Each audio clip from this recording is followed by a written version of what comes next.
కానీ దేవుడు miracle test మని ఇవ్వబోతున్నాడు, అద్భుతమైన సాక్ష్యాన్ని ఇవ్వబోతున్నాడు.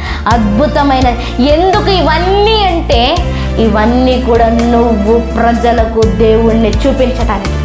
ఇవన్నీ ఎందుకు ఇంత ఆశీర్వాదం?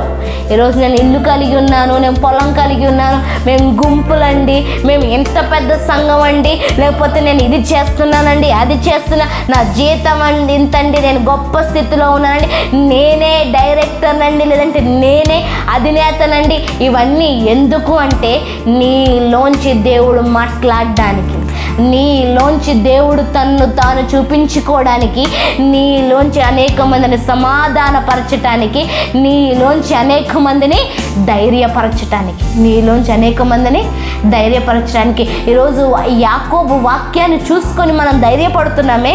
యాకోబు జీవితంలో చేసిన ఆ గుంపును బట్టి, యాకోబు జీవితంలో